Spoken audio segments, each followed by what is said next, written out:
So today we're going to talk about the topic of depression. Ooh, I know it's a sensitive one, right? It's kind of taboo to talk about it.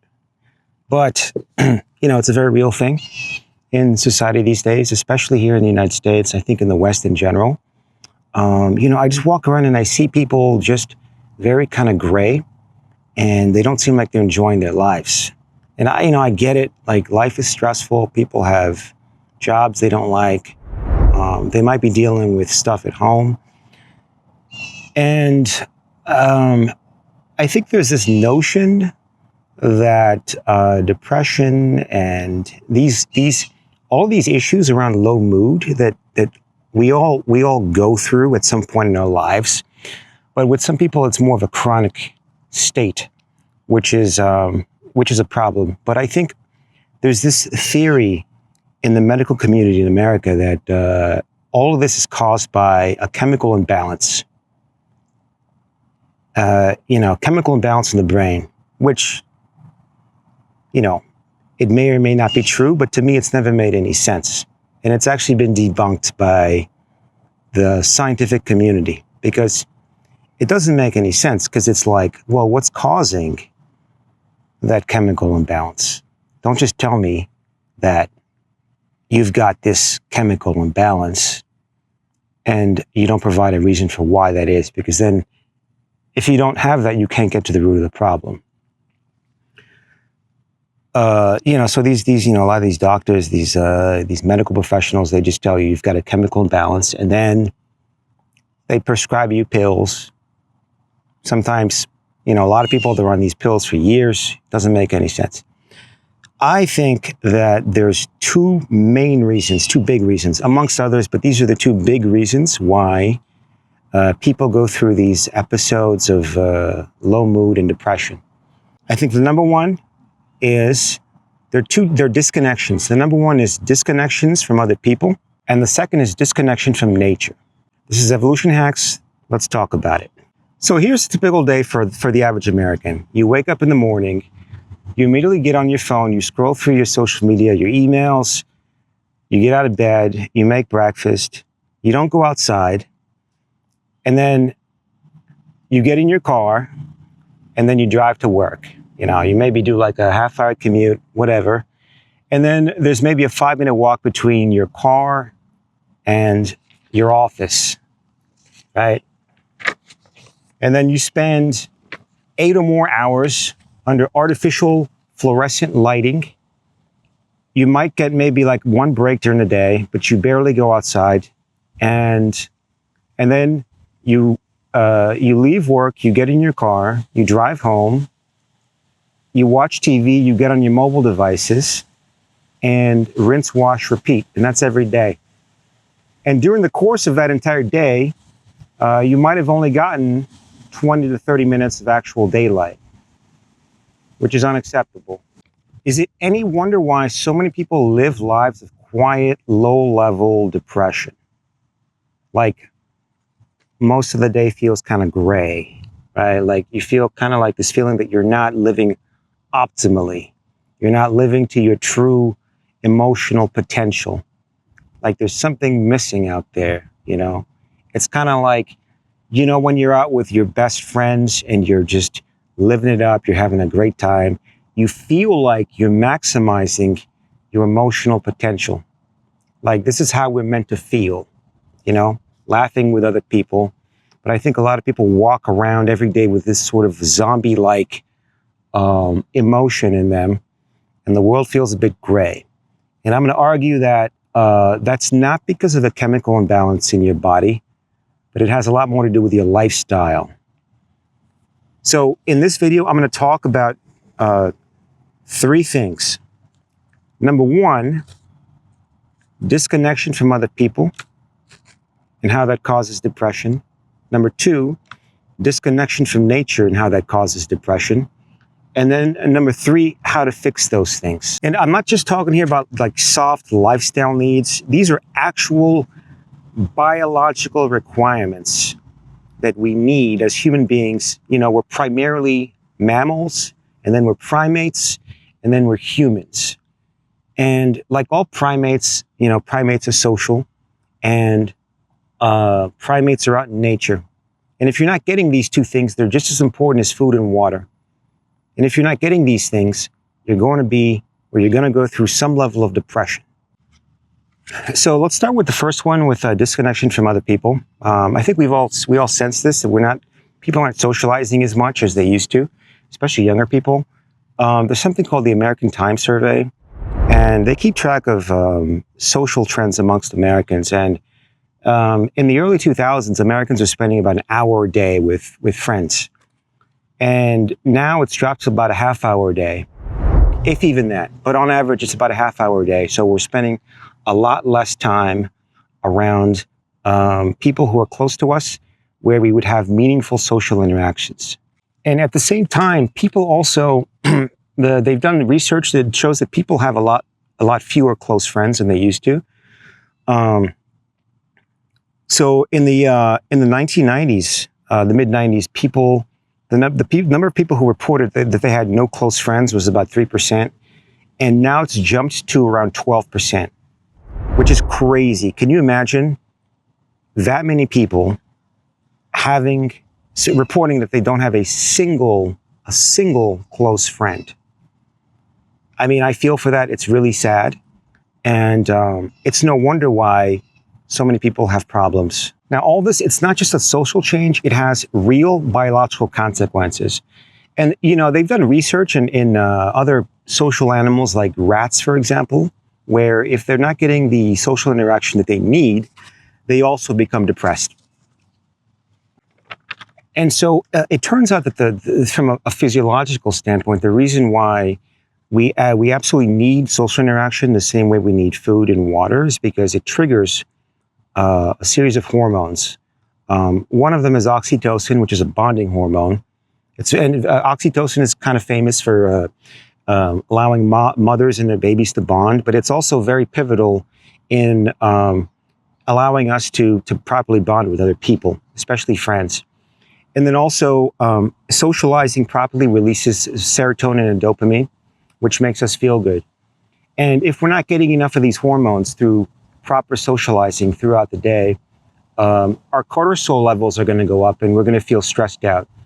And that's why I'm sure you've probably noticed, if you spend a lot of time by yourself, or if you spend too much time by yourself, not socializing properly with close friends, you start to feel anxiety, and then eventually you start to feel a little depressed. And that's not a coincidence. It just so happens that socializing, because we are, as I mentioned, we're social primates. We absolutely need, it's not optional, we absolutely need to bond with other people. Otherwise, we're not going to get the release of these hormones like oxytocin and some of these other hormones. And did you know that nearly 10% of Americans now take prescription medications for their mental health? It's a crazy number. So when you have so many people in a society living with the lack of these social relationships that have been necessary since the beginning of time, really since, going back millions of years with our primate ancestors, it's no wonder that so many people are suffering from all of these mental ailments. And, you can't really fault people for wanting to take these medications because, they want to have some kind of a remedy to feel better. But I would argue that and I'm going to argue this a bit later in the video about what you need to do in this area of social interaction. But that is one area of your life that you absolutely have to get fixed if you want to be mentally healthy. If you are socializing, if you're not socializing at least a few times a week, and if you don't have any close friends, you really have to prioritize that, because it's not optional. You're not going to be mentally healthy if you don't have some people you can confide in. And when I say confide, it's kind of like my test for real meaningful social interaction is where you feel kind of like you've been vulnerable, you've opened up to somebody. I don't mean these little micro conversations throughout the day where you talk about the weather. You might have those kinds of conversations with coworkers. I think those are important. I think those spontaneous interactions with strangers are super important too. But that's peripheral. Um, I think you need a bit of that, but the bulk of what you need socially is these deeper conversations that you might have with your family and friends, but especially your closest friends, where you open up and you reveal who you are, they reveal who they are, and you kind of get to know each other. And it's only then that you feel this, you feel like you've really socialized, and then you're getting these, it's only then that you're getting these hormones released because you feel like you've bonded with somebody. Okay. And this could work also with a spouse. But I feel like even with a spouse, there needs to be, I've always said that I've never been of the belief that your spouse should necessarily be your best friend. Especially as a man, I think your best friends are your best friends. You know, I've always said this. I've got my buddies from college. We're still, two of them, we're still very, very close friends. And those will always be my best friends because we go way back. And, you know, I can share things with them that I wouldn't share with any mate. So the second piece, which is a disconnection from nature, which is, I think, obvious, that's also as important. In fact, it might be a bigger deal than the disconnection socially that modern humans are facing. So a lot of surveys show that most Americans get less than 30 minutes a day outdoors in daylight. And then there's a huge proportion of that that gets less than 15 minutes a day outside. Imagine that. So if you look at pictures of Americans in the 1960s, you'll notice like on the beach especially, everybody was slim. There were no fat people. And the obesity rate back then, according to research, was about 13%. Now, about over 40% of Americans are considered overweight. And the paradox is that they did have TV dinners and processed food in the 60s. In fact, a lot of these processed foods that we eat today, like Pop-Tarts and microwave dinners, were invented in from the 40s to the 60s. So it's not like people were necessarily eating super healthy back then. Although I do think they were eating at home more. But people were outside more and they were walking around more. And I think that's the biggest factor. People had more outdoor lives back then versus what we have today, where people spend the majority of their day inside. And the reason it's so important to be outside is because it sets these healthy hormonal rhythms where your cortisol regulation is normal, and the infrared and the UV light, UV rays in the sun sets your serotonin and dopamine and your melatonin to help you sleep at night, and that just makes us feel better. And when people are spending most of their time indoors, all of these signals get scrambled. Okay, these hormonal signals get scrambled. So is it any wonder why so many people are feeling down? So their brains are zapped. Their hormones are zapped.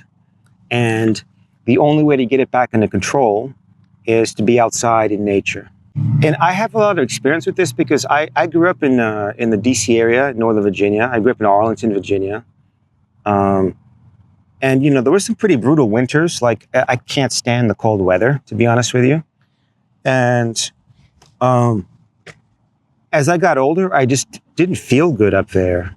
And then I moved down to New Orleans in Louisiana about 2 years ago.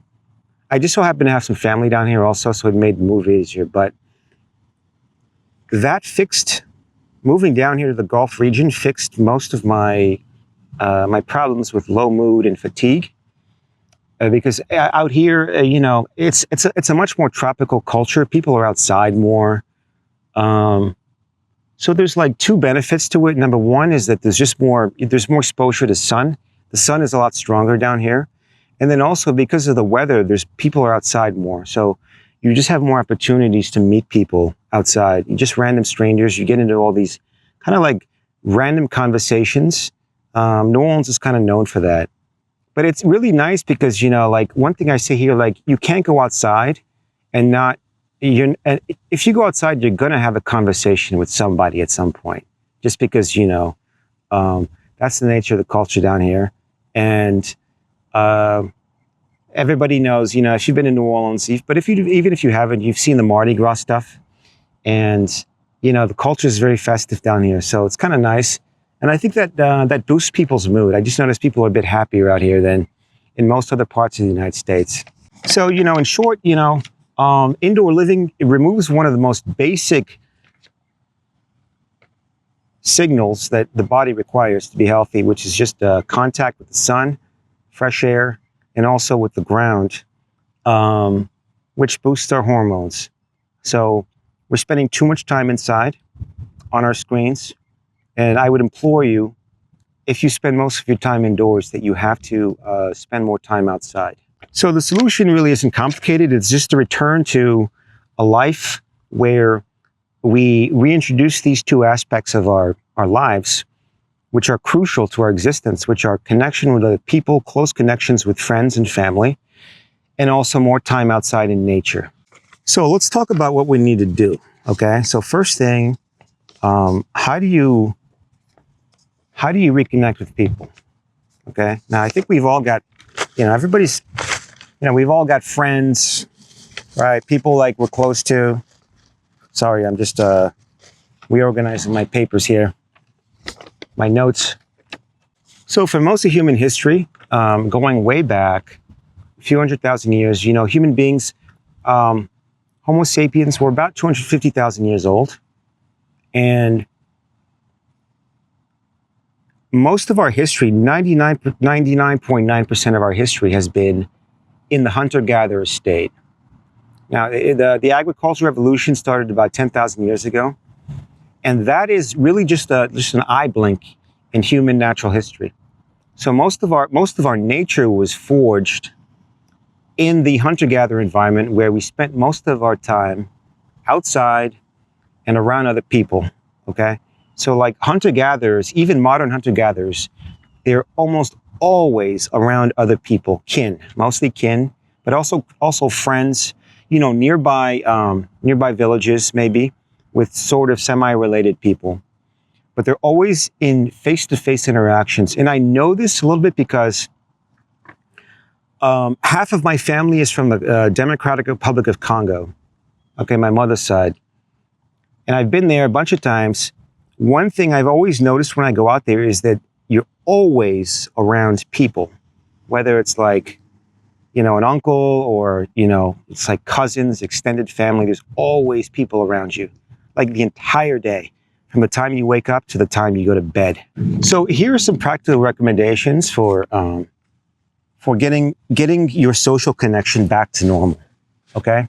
So throughout the day, or at least a few times a week, try to have a few meaningful social interactions with people, family or friends. Or even if it's not family and friends, just like people maybe even if it's at the office. But the secret to that is again, as I said, vulnerability, where you're not just having these surface conversations with people about the weather, but you're actually talking about things that open you up and that they make people get to know who you are inside. Maybe it's conversations about philosophy, or your view of the world. I think even, politics gets a bad reputation. But the thing with political conversations is that they allow people to really know who you are. And I think they're very important. Even though they're contentious, they say, never discuss politics and religion. I don't agree with that. I disagree with that. I think those are two very, very important things to talk about because they reveal who you are as a person. Okay? Number two, schedule as much contact with existing friends as possible. If you don't have any close friends, I suggest you join some activities that you like, where you can meet people who share similar interests to you. Number three, related to this, is join some kind of activity or go to a place, maybe even an office, somewhere where you see the same people on a regular basis. Because a lot of us, maybe we work at coffee shops and things like that, but we don't see the same people every day. And it's hard to have deep conversations with people if you're not seeing them every day. So you want to make sure that you put yourself in an environment somewhere or some kind of activity where you're seeing the same people every single day. And then lastly, when you're out and about with people, put your phone away. Okay? Don't get on your screens. Just like talk to people, be present. And then, you know, one rule with me is like, I'm not on my phone when I'm socializing with people because, you know, at least you owe them that respect. It's also very disrespectful, I think, to be on your phone or mobile devices when you're around other people. And it just dilutes the quality of the conversation. And then, so the second area, reconnecting to nature. So here are some things you need to do. Number one, get outside within 30 minutes of waking up and try to rise with the sun. So when the sun is still kind of orange, get outside, get the sun on your skin and your eyes, because that sets off a hormone cascade. The infrared light in the sun, it sets your dopamine and your serotonin, and also melatonin, which is going to help you sleep at night. Number two, spend as much of the day of the morning as possible outside before 10 a.m. So from 7 to 10, if you can be outside, if you have a remote job, you've got a laptop, try to be outside. Number three, take short breaks throughout the day and go out and walk. And then lastly, at nighttime, you want to block the blue light from your life. So buy blue light blocking glasses. So you're basically in total darkness at night. Super, super important for a good night's sleep. So these are all the recommendations. I think you can reconnect to yourself, get back in touch with your true self, and feel better if you do these things. And you know, these are not optional. These you have to do these things to feel optimal, like an optimal human being, like an optimal primate. Okay. So again, this is Evolution Hacks. I'm going to get into more of this in later videos. I hope you enjoyed this. I have scientific references to all this information in the description, and I've also got a Substack where I write about this stuff. So you know that I'm not just talking out of my ass, but I'm actually referencing real science. So glad you enjoyed it. See you next time.